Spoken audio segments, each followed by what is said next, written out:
जय माता दी।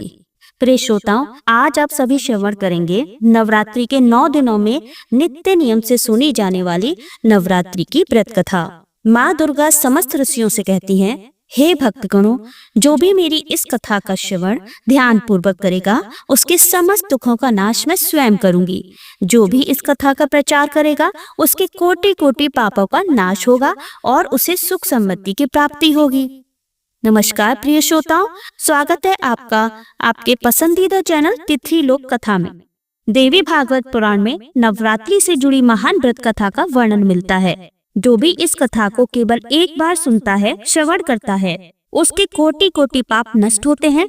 माता रानी की कृपा से उसे धन धान्य पुत्र सुख समृद्धि की प्राप्ति होती है। इसलिए प्रत्येक बुद्धिमान मनुष्य को नवरात्रि के व्रत की इस कथा को ध्यान पूर्वक सुनना चाहिए। जो इस कथा को सुनता है और सुनाता है तथा इस कथा का प्रचार करता है, उसकी कभी अधोगति नहीं होती है। तो इसलिए कथा को श्रवण करने से पहले सबसे पहले आप कथा को लाइक कर दीजिए और तिथि लोक कथा चैनल को सब्सक्राइब करके बेल आइकन का बटन अवश्य ही दबा दीजिए और ज्यादा से ज्यादा इस कथा को शेयर कीजिए, हाइप कीजिए। हाइप का बटन आपको डाउनलोड के पास में मिल जाएगा। इससे बड़े ही पुण्य फलों की प्राप्ति होती है। और एक बार पूरी श्रद्धा के साथ कमेंट सेक्शन में जरूर लिख दीजिए, बोलो शेरों वाली मैया की जय। एक समय की बात है, भगवान शिव कैलाश पर्वत पर ध्यान मग्न होकर बैठे हुए थे। तभी देवऋषि नारद अपने हाथ में वीणा लेकर कैलाश पर्वत पर उपस्थित होते हैं। देवऋषि नारद को देखकर महादेव अत्यंत प्रसन्न होते हैं और उनसे कहते हैं, पधारिए देवऋषि, आज किस प्रयोजन से कैलाश पर्वत पर आपका आगमन हुआ है? देवऋषि कहते हैं, हे देवाधिदेव महादेव, यदि आप पूछ रहे हैं तो मैं बताने की चेष्टा करता हूँ। हे प्रभु, मैं आपके पास नवरात्रि के व्रत का महात्म्य सुनाने के उद्देश्य से आया हूँ। यह व्रत क्यों रखा जाता है? इस व्रत को करने से कौन सा फल प्राप्त होता है? इस व्रत की विधि क्या है तथा इस व्रत के नियम क्या हैं? कृपया आप मुझे इन सब बातों का ज्ञान प्रदान कीजिए। महादेव कहते हैं, हे देवऋषि, आपने आज बहुत ही उत्तम प्रश्न किया है।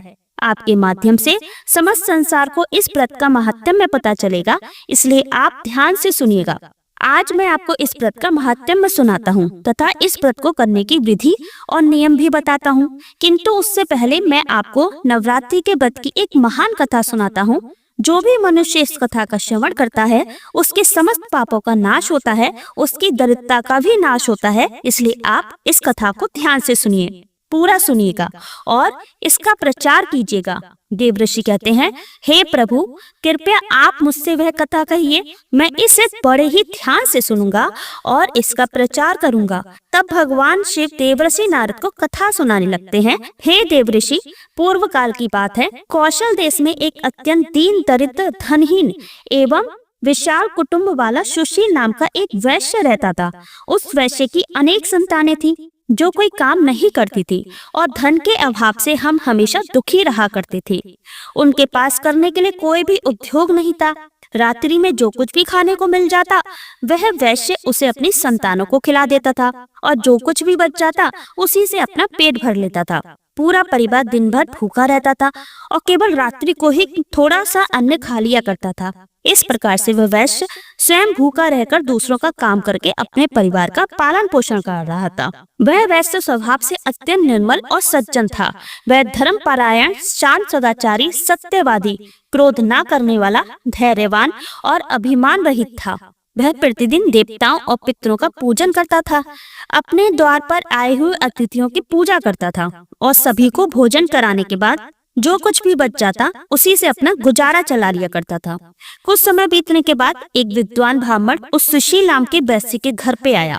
सुशील ने ब्राह्मण को दान देकर उनका स्वागत सत्कार किया तथा उन्हें हाथ जोड़कर प्रणाम करके अत्यंत व्याकुल होकर उस ब्राह्मण से इस प्रकार कहने लगा, हे ब्राह्मण देवता, यदि आप हमारे अतिथि धर्म से प्रसन्न हैं तो क्या हम आपसे कुछ पूछ सकते हैं?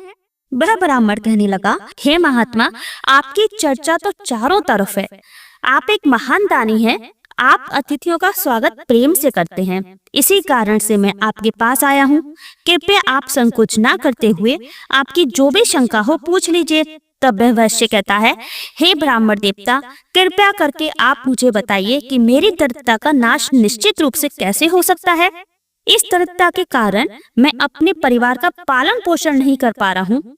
हे ब्राह्मण देवता, मुझे धन की अभिलाषा नहीं है, किंतु मैं आपसे एक ऐसा उपाय पूछ रहा हूँ जिससे मैं अपने कुटुंब का पालन पोषण करने के लिए समर्थ हो जाऊं। मेरे पुत्र पुत्रियां भूख से पीड़ित होकर भोजन के लिए बहुत रोते हैं और मेरे घर में इतना भी अन्न नहीं रहता कि मैं उन्हें मुट्ठी भर अन्न दे सकूं। उनका दुख मुझसे देखा नहीं जाता। आज मैं अपने रोते हुए बालकों को घर से निकाल दिया है और वे कहीं चले गए हैं, इसलिए मेरा हृदय शोकाग्नि में जल रहा है।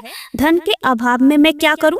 मेरी पुत्री भी विवाह के योग्य हो गई है, किंतु उसका विवाह करने के लिए मेरे पास कुछ भी नहीं है। कन्यादान का समय भी बीता जा रहा है। हे विपत, इसी कारण से मैं चिंतित हूँ।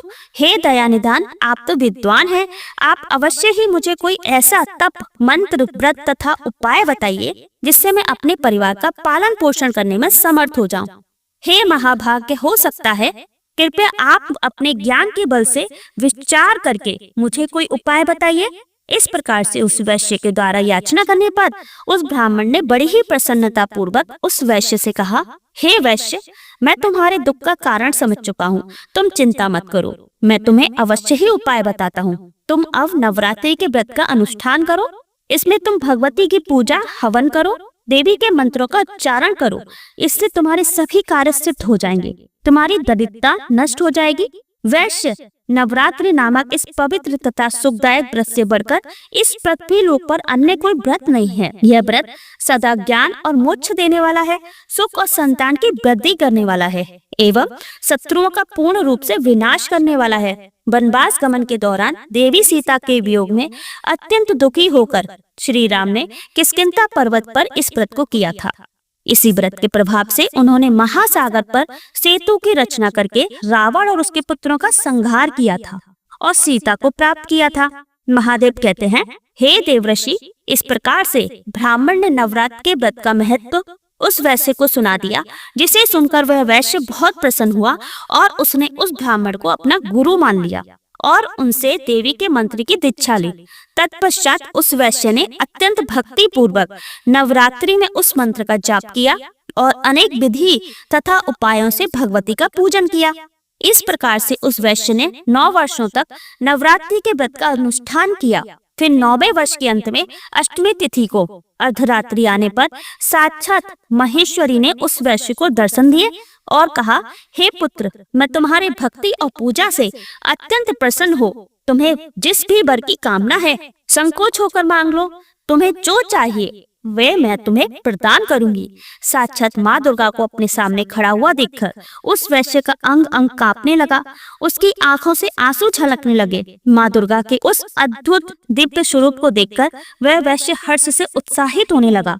फिर उस वैश्य ने माता को प्रणाम करके कहने लगा, हे माँ, मैं आपके दर्शन करके ही धन्य हो गया। माता, आपके दर्शन अत्यंत दुर्लभ हैं। आप तो सचमुच त्रिलोक सुंदरी, सर्वशक्तिमान, समस्त संसार की जननी है। मुझ जैसे साधारण भक्त को आपने दर्शन देकर बड़ा उपकार किया है। हे माँ, अब मेरे मन में कोई कामना नहीं है। आपके दर्शन से ही मेरे सारे दुख मिट गए हैं। माँ, केवल मुझ पर इतनी कृपा कीजिए कि मेरे पुत्र पुत्रियों को पर्याप्त भोजन प्राप्त हो, जिससे उन्हें नित्य भूखा न सोना पड़े। सुशील की विनम्रता और उसकी निराशित स्थिति देखकर माँ दुर्गा ने मधुर मुस्कान के साथ कहा, हे पुत्र, मैं तुम्हारी सच्ची भक्ति और तुम्हारे तप से प्रसन्न हूँ। तुम्हारी दरिद्रता का अब अंत होगा, तुम्हारा घर धन धान्य से भर जाएगा और तुम्हारे परिवार की सारी समस्याएं समाप्त हो जाएंगी। तुम्हारे बच्चों को भी अच्छा भविष्य मिलेगा और तुम्हारी पुत्री का विवाह भी जल्द ही होगा।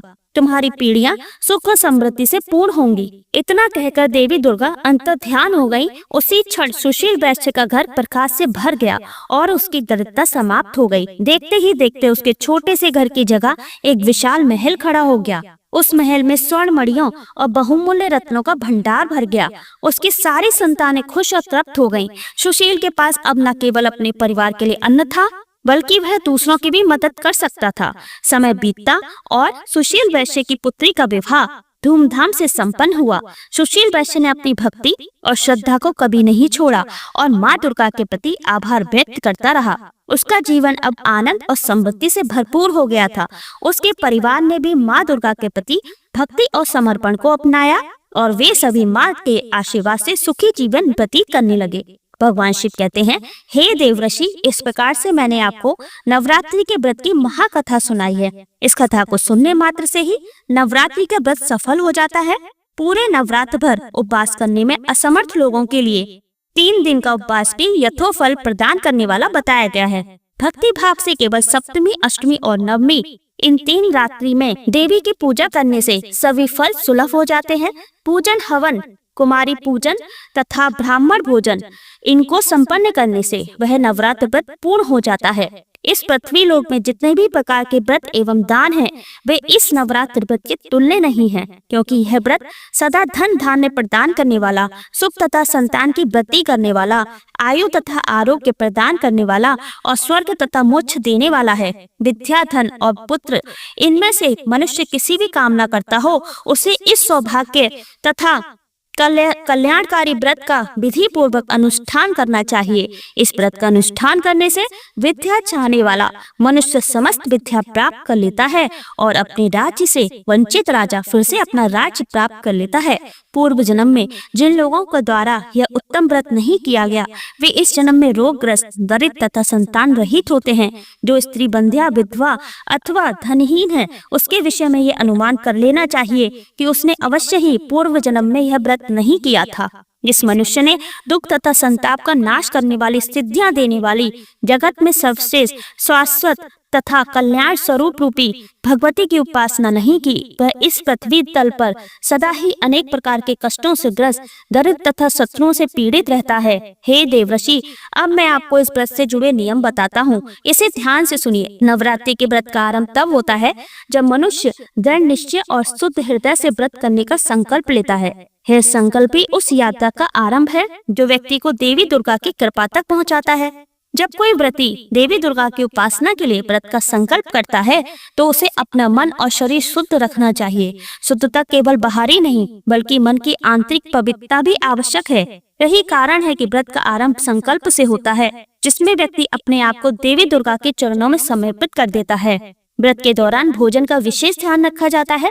केवल वही अन्न ग्रहण करना चाहिए जो पवित्र हो और बिना तामसिक पदार्थों के बना हो। यदि कोई पूरे 9 दिनों तक उपवास कर सकता है तो यह श्रेष्ठ माना जाता है, लेकिन यदि शारीरिक कारणों से ऐसा संभव ना हो तो फलाहार या एक समय का भोजन ग्रहण कर सकता है। भोजन सात्विक होनी चाहिए, अर्थात प्याज, लहसुन, मांसाहार से दूर रहना चाहिए। संयम से जीवन जीना ही सच्ची उपासना है। जब तुम देवी दुर्गा की आराधना करो तो उन्हें केवल फल, फूल, धूप और दीपक से नहीं बल्कि अपने हृदय की भक्ति से अर्पित करो। देवी को लाल पुष्प विशेष प्रिय होते हैं, इसलिए उनकी पूजा में लाल फूल चढ़ाना उत्तम है, लेकिन इससे भी अधिक महत्वपूर्ण है अपने मन का पूर्ण समर्पण। पूजा के समय अपने मन को देवी दुर्गा के 9 रूपों में से हर एक रूप के प्रति समर्पित करो। हर दिन एक रूप की पूजा करो और उनकी शक्ति का ध्यान करो। पूजा के साथ साथ उनकी महिमा का गान करना, उनकी कहानियों को सुनना और सुनाना भी अत्यंत शुभ माना जाता है। व्रत के इन दिनों में क्रोध, लोभ, मोह और द्वेष से दूर रहना चाहिए। यह समय है आत्मनियंत्रण और साधना का। अपने मन में सत्य, अहिंसा, संयम के नियमों का पालन करो। इस दौरान अपने शब्दों और कर्मों से किसी का दिल ना दुखाओ। यह व्रत केवल शरीर को कष्ट देने का नहीं बल्कि आत्मा को शुद्ध करने का समय है। जितना अधिक तुम अपने मन और हृदय को पवित्र रखोगे, उतनी ही देवी दुर्गा की कृपा तुम पर बरसेगी। हे नारद, ध्यान भी इस व्रत का एक अभिन्न अंग है। देवी के मंत्रों का जाप करो, उनके स्वरूप का ध्यान करो। जब तुम ओम दुर्गाय नमः मंत्र का जाप करोगे तो वह शक्ति साहस को उत्पन्न करेगा। ध्यान में बैठकर देवी के दिव्य रूप का चिंतन करो, उनकी महिमा को स्मरण करो, जिससे तुम्हारे भीतर की नकारात्मकता दूर हो जाएगी और शांति का अनुभव होगा। जब नवरात्रि के अंतिम दिन आते हैं तो देवी की कृपा को पाने के लिए कन्या का पूजन करना अत्यंत महत्वपूर्ण है। कन्या देवी का ही रूप मानी जाती है, इसलिए 9 कन्या को आमंत्रित करके उनकी सेवा करो, उन्हें भोजन कराओ, उनके पैर धोकर आशीर्वाद लो। यह पूजन तुम्हारी साधना को पूर्णता की ले जाएगा। और हाँ, इस व्रत के दौरान तामसिक आहार से दूर रहना आवश्यक है। मांस, मदिरा और तामसिक वस्त्रों से दूरी बनाकर रखनी चाहिए। व्रती को एकदम सात्विक जीवन जीना चाहिए जिससे उसकी साधना में कोई विघ्न ना हो। यह 9 दिन केवल तपस्या के दिन नहीं, यह आत्मिक जागरण के दिन है। भगवान शिव ने नारद को नवरात्रि के व्रत का महत्व समझाते हुए कहा, यह व्रत केवल सांसारिक इच्छाओं की पूर्ति के लिए नहीं बल्कि आत्मा की उन्नति के लिए है। जो श्रद्धा और भक्ति से इस व्रत का पालन करता है वे देवी दुर्गा की कृपा से सारे कष्टों से मुक्त हो जाता है और उसकी सभी इच्छाएं पूर्ण होती हैं। इसलिए हे नारद, जो भी इस व्रत का संकल्प ले उसे तन मन और आत्मा की पूर्ण पवित्रता के साथ इस साधना को करना चाहिए। इस प्रकार से भगवान शिव ने नवरात्रि का महात्म्य और कथा सुनाई। प्रिय श्रोताओं, अब जानते हैं नवरात्रि में मिलने वाले संकेतों के बारे में। अगर आपको भी ऐसे संकेत मिलते हैं तो माँ दुर्गा आप पर प्रसन्न है। प्रिय श्रोताओं, नवरात्रि में माँ की पूजा करते समय अगर आपको ऐसा प्रतीत हो रहा है कि माँ की मूर्ति आपको देखकर मुस्कुरा रही है अथवा माँ के होठ हिल रहे हैं, आपको अचानक ही ऐसा महसूस हो कि माँ दुर्गा आपकी तरफ देख रही हैं, तो ये बड़ा ही शुभ संकेत है। यदि आप माँ के चरणों पर अपना माथा टेकते हैं और अचानक ही कोई फूल आपके ऊपर गिर जाता है तो यह संकेत है कि माँ आपकी भक्ति से अत्यंत प्रसन्न है। आपकी कोई मनोकामना अवश्य ही पूर्ण हो जाएगी। दूसरा संकेत है, यदि नवरात्रि में आपके द्वार पर कोई कन्या लाल वस्त्र धारण करके पधारती है, उस कन्या को देखकर आपका मन अत्यंत प्रसन्न हो जाता है, तो यह बहुत ही शुभ संकेत है। आपको उस कन्या को कोई भेंट वस्तु अवश्य देनी चाहिए। साक्षात माँ दुर्गा ही कन्या के रूप में आपको संकेत दे रही हैं। और यदि नवरात्रि में आपके सपने में कोई कन्या दिखाई पड़ती है जो आपको देखकर बार बार मुस्कुरा रही है, तो आपको समझ लेना चाहिए कि माँ आपकी भक्ति से बहुत प्रसन्न है और अब आपके जीवन से बुरा समय समाप्त होने वाला है। तीसरा संकेत होता है, यदि आपको सपने में माँ के पद चिन्ह दिखाई पड़ते हैं और आप उन पद चिन्हों का पीछा कर रहे हैं लेकिन आपको माँ दुर्गा कहीं पर भी दिखाई नहीं पड़ती, आप सपने में माँ को खोजने के लिए इधर उधर भाग रहे हैं, तो यह भी एक बहुत ही शुभ संकेत है। अगर आपको ऐसा सपना आता है तो आपके दुखों का अंत होगा। घर में यदि कोई बीमार है तो वह भी पूर्ण रूप से स्वस्थ हो जाएगा। चौथा संकेत है, यदि आप माँ दुर्गा की आरती अथवा आराधना कर रहे हैं और माँ की भक्ति में पूर्ण रूप से डूब गए हैं और अचानक ही आपकी आंखों से आंसू आने लग जाएं, आपके मन में एक विचित्र भाव एक प्रकट हो जाए जिसे आप समझ नहीं पा रहे हो, तो यह माँ का ही संकेत है। आपके हृदय में माता ने प्रवेश कर लिया है और अब आपकी कोई इच्छा अवश्य ही पूर्ण होगी। पांचवा संकेत, यदि नवरात्रि में आपके पास माँ दुर्गा की प्रिय वस्तुएं बराबर आने लगती हैं, जैसे माँ का श्रृंगार का सामान, माता के लाल फूल, माता की लाल चुनरी आदि चीजें आपके हाथ में बार बार आने लग जाएं, तो इसे बड़ा शुभ संकेत मान समझना चाहिए। तो दोस्तों, इस प्रकार से भगवान शिव ने नारद जी को नवरात्रि के व्रत का महात्म्य सुनाया है। आपको ये कथा कैसी लगी हमें कमेंट में अवश्य बताइएगा। अच्छी लगे हो तो लाइक कर दीजिए और इस कथा को ज्यादा से ज्यादा हाइप कर दीजिए। हाइप का बटन आपको डाउनलोड के पास में मिल जाएगा। माता रानी की कथा का प्रचार करने से बड़े ही पुण्य फलों की प्राप्ति होती है और सारी इच्छाएं पूर्ण होती हैं। और आपको नवरात्रि के हर दिन की कथाएं हमारे चैनल पर मिल जाएंगी और दुर्गा सप्तशती का भी पाठ आपको हर दिन हमारे चैनल पर मिल जाएगा। तो आप तिथि लोक कथा चैनल को सब्सक्राइब करके बेल आइकन का बटन अवश्य ही दबा दीजिए और जाते जाते एक बार कमेंट सेक्शन में जय माता दी अवश्य ही लिखते जाएं। धन्यवाद।